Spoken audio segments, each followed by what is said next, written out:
Olá e bem-vindos ao Cantinho da História. Hoje o nosso episódio trata sobre a União Soviética e foi solicitação do Marcos Henrique que me pediu através do Facebook que eu falasse um pouco sobre a história da União Soviética. E eu resolvi trabalhar não apenas com a parte histórica, não apenas com a parte factual da trajetória da União Soviética. Eu quero falar sobre essa trajetória, mas quero propor também algumas linhas de pensamento. Fala-se muito na Revolução Russa, fala-se muito no czarismo, no absolutismo de Nicolau II, no total divórcio dos czares com o povo russo, no caráter praticamente feudal da Rússia por ocasião da Revolução. E de fato, havia servos até bem recentemente na Rússia, quando a Revolução aconteceu, havia problemas de censura, havia perseguições, polícia secreta, havia casos de antissemitismo grotescos. A Rússia era um lugar que não estava no século XX, se é que vocês me entendem. O século XIX foi o século da burguesia, o século do capital, da expansão desses fatores e de uma certa modernidade. E essa modernidade não chegou à Rússia. Se vocês têm alguma familiaridade com os escritores russos do século XIX, principalmente Dostoiévski e Tolstói, dá para perceber que a sociedade russa era uma sociedade camponesa, profundamente ignorante, profundamente maltratada pelos mecanismos do Estado e abandonada à ignorância, à credulidade religiosa e às epidemias, à miséria e a todas as mazelas que compõem uma sociedade profundamente estratificada socialmente. Isso gerou muita insatisfação e produziu uma geração revolucionária, uma geração que já estava em atividade no fim do século XIX. Tanto Lenin quanto Stalin tinham um passado de lutas antes de se engajarem naquela revolução específica. 1917 é um ano emblemático, porque o movimento operário realiza greves em vários países, inclusive no Brasil. E 1917 também é um ano em que a Primeira Guerra Mundial e o cenário de guerra na Europa atinge o auge, o momento em que ou se faz a paz ou se desce ladeira abaixo. E mesmo assim a guerra ainda se estendeu por mais um ano e pouco praticamente. Mas para a Rússia, essa guerra estava tendo um custo enorme em vidas, economicamente e principalmente ideologicamente. Essa guerra trazia as discussões do momento, as discussões da modernidade para o solo russo. E as privações, as misérias, o descalabro trazido pela Primeira Guerra Mundial ajudaram a precipitar a agitação social. E num primeiro momento, o czar foi deposto e um governo provisório foi organizado. Isso no início de 1917. Posteriormente, em novembro, ocorre a Revolução propriamente dita. E a partir daí começa a ser construída a União Soviética. Não é que no dia seguinte à Revolução a União Soviética estivesse pronta. Ocorre um longo processo, a Rússia passa por uma guerra civil na implantação da Revolução, porque as forças leais ao czar, apoiadas por outros países da Europa, entram em combate com o Exército do Povo, com o Exército Vermelho, que acabava de ser organizado. E há uma insatisfação popular muito grande, não é todo mundo que aderiu à Revolução. Em locais diferentes da grande Rússia, da mãe Rússia, os camponeses que têm um bem-estar um pouco melhor que a média, não querem dividir suas colheitas com a coletividade, não querem a coletivização forçada. Em um primeiro momento, Lenin é obrigado a negociar com essas forças. E aí que começa a grande, eu não sei se posso dizer assim, mas a grande encruzilhada de como é que a Rússia se tornou União Soviética está na diferença de pensamento entre Lenin e Stalin. Tudo indica, pela ação política do Lenin, que ele estava mais disposto a negociar com as forças sociais, embora permitisse todos aqueles desmandos das tchecas e desse carta branca tanto a Trotsky quanto a Stalin para reprimir o povo, em determinadas questões econômicas e sociais, Lenin chegou a negociar, chegou a tentar compor uma via de acesso ao comunismo.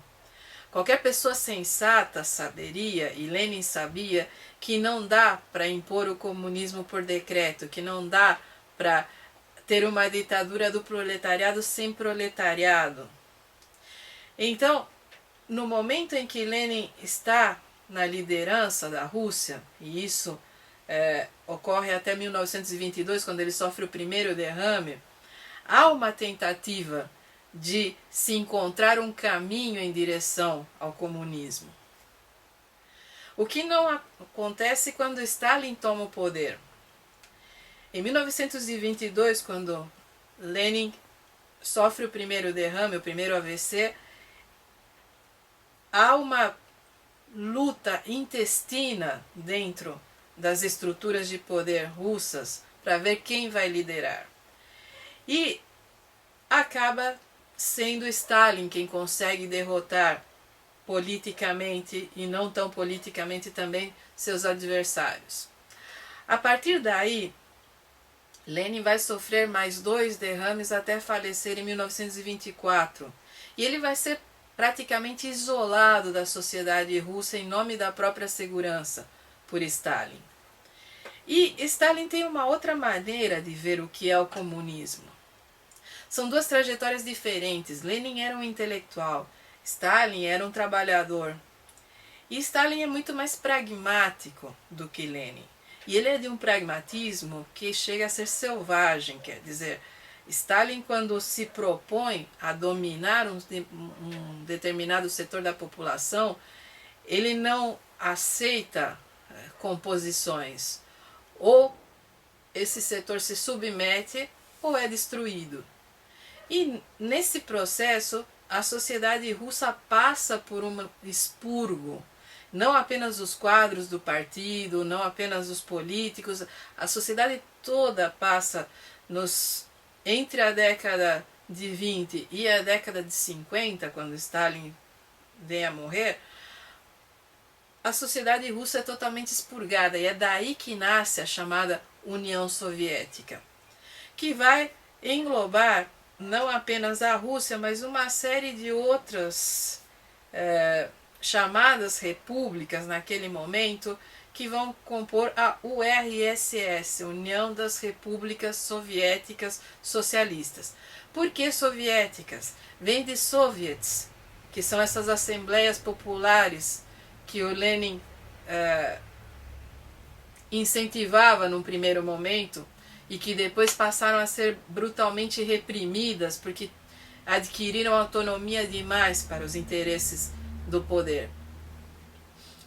Existe toda uma bibliografia leiga, quer dizer, não produzida por historiadores, e sim por jornalistas e comentaristas políticos, em que se discute se a Rússia era comunista ou não era, se a União Soviética era comunista, se era socialista, se era uma ditadura do proletariado, se era uma ditadura da burocracia.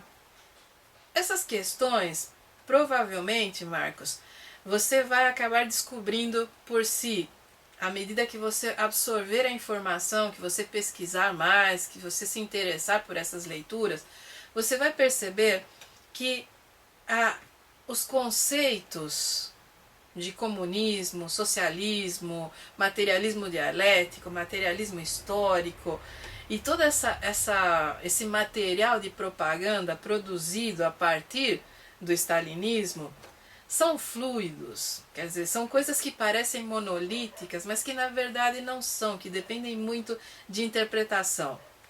Eu particularmente considero a União Soviética um capitalismo de Estado, porque você estatizar a produção, estatizar a industrialização e transformar toda a população em funcionário público não é comunismo. Especialmente se você tira a liberdade de ação das pessoas, se você tira a identidade da sociedade. O comunismo, como eu entendo, não depende de partidos. Não há um partido forte que lidere, não há vanguarda, não há intelectuais orgânicos. O comunismo é a coletivização da produção, mas num sentido em que as pessoas trabalhem unidas, repartam o que produzem e vivam de acordo com o que acreditam. É quase impossível manejar esse tipo de sociedade em grandes extensões territoriais. O comunismo funciona em países pequenos, em sociedades pequenas e de certa forma homogêneas, em que as pessoas tenham essa capacidade de se comunicar e de trabalhar juntas. O próprio Marx jamais acreditou que a Rússia viria um dia a ser comunista. Marx acreditava que se a revolução proletária tivesse que acontecer, se os operários tomassem o poder, seria na Alemanha ou na Inglaterra, onde os setores operários eram mais esclarecidos, tinham mais consciência da própria exploração e da sua identidade de classe. Para Marx, a Rússia era um país miserável, cheio de camponeses ignorantes e sem qualquer possibilidade de vir algum dia a se desenvolver adequadamente. É claro que isso era um preconceito do próprio Marx, mas isso talvez explique porque o que se chamou de comunismo na Rússia foi alguma coisa tão impactante, alguma coisa tão específica, como não se vê. Quer dizer, até hoje todos os países que se chamaram de comunistas têm um processo histórico bem específico. Não dá para comparar a Coreia do Norte com Cuba, não dá para comparar a China com a União Soviética. Mas o que dá para perceber em todos esses processos ditos revolucionários é que se parte de uma exploração extrema, se toma consciência dessa exploração e se procura inverter as relações sociais. Na maioria das vezes isso não funciona, porque a premissa de que o Estado é capaz de inverter as relações sociais é que está errada. O que você consegue no regime como o regime soviético é criar uma grande burocracia para gerir todo esse Estado gigantesco e no final as pessoas vão continuar tão exploradas quanto antes, apenas muda o gestor. De fato, a população russa passou, como eu disse anteriormente, por um expurgo violento. Os camponeses da Ucrânia que não queriam coletivizar suas fazendas foram assassinados. Os trabalhadores dos estaleiros, as pessoas que não quiseram se adequar ao novo modelo foram assassinados. E a ideia de industrialização que o Stalin tinha, que foi uma ideia forçada, quer dizer, para que a Rússia se tornasse moderna, para que ela pudesse ter um proletariado propriamente dito e deixar de ser uma nação camponesa, ela precisava se industrializar. E ela também precisava se industrializar para poder ser minimamente autossuficiente e não depender da Europa, porque a Europa não aceitava a União Soviética. E aí, essa industrialização forçada, voltada para bens de consumo pesados, para armamentos, mudou a cara da sociedade russa, mas teve seu custo, evidentemente. Nesse momento em que você segue a cronologia, Marcos, você tem até 22 o Lenin, a partir daí o Stalin. A partir de 27, quando o Stalin... Lenin morreu em 24. De 24 a 27, o Stalin limpou os quadros do Partido Comunista para ficar só com quem lhe era leal. E nesse ponto tem algumas anedotas interessantíssimas, inclusive o caso das fotos, fotos em que num primeiro momento havia 7 pessoas e que quando chegou ao fim da era stalinista estava lá o Stalin sozinho, porque ele tinha mandado matar a maioria de seus colegas e apagá-los das fotos e produzir fotos novas. Então é uma coisa meio grotesca, mas a questão é que a partir de 27, quando Stalin consolida seu poder como secretário-geral do Partido Comunista Soviético e como principal líder, a Europa está, lembra um pouco, em 27 a República de Weimar está em decadência. Em 29 ocorre a quebra na Bolsa de Nova York. A partir de 30 aquilo se espalha como a crise de 2008 se espalhou pela Europa, né? Você tem uma série de países que vão passar da prosperidade à miséria em piscar de olhos. E surgem os regimes totalitários, Mussolini se consolida, Hitler, Salazar em Portugal na década de 30, Franco na Espanha na década de 30, logo após a Guerra Civil Espanhola. E o Stalin está vendo tudo isso está gestando a Segunda Guerra Mundial de uma certa maneira. Esse período da década de 20 e da década de 30 quase inteira é um intermezzo entre a Primeira e a Segunda Guerra. E há uma tendência na Europa a ver a Rússia como um perigo, a ver a União Soviética como um perigo, a ideia de que aquele é um país comunista e que o comunismo é uma ameaça. Então, muitos países que são democráticos na Europa não se opõem a essas ditaduras de teor fascista que estão surgindo e proto-fascista. Você tem o nazismo, o franquismo, o salazarismo, o próprio fascismo do Mussolini são muito parecidos em seu nacionalismo, na sua xenofobia, na maneira como encaram a sociedade corporativamente e no papel que atribuem à religião nisso, né? E a Inglaterra, a França fecham os olhos porque elas preferem, no fundo, esse tipo de regime a regimes comunistas. Principalmente no caso da Espanha, que a Espanha estava realizando uma experiência de esquerda durante o período republicano. Então, você tem aquela guerra civil sangrenta na Espanha em que Stalin apoia os comunistas, mas os comunistas recebem ordens de se livrar de todas as outras esquerdas também. E é isso que enfraquece a Espanha e permite que o Franco ganhe. Isso e o apoio do Hitler, bem entendido, né? Mas tá vendo todo esse xadrez complicado na Europa que está acenando para a nova guerra. E Stalin está vendo isso. Stalin sabe que cedo ou tarde a Alemanha vai invadir a Rússia. Então ele se prepara, ele prepara armamentos, ele faz um pacto de não agressão com Hitler em um determinado momento para segurar um pouco a Alemanha e ter tempo de se armar e de manejar suas defesas.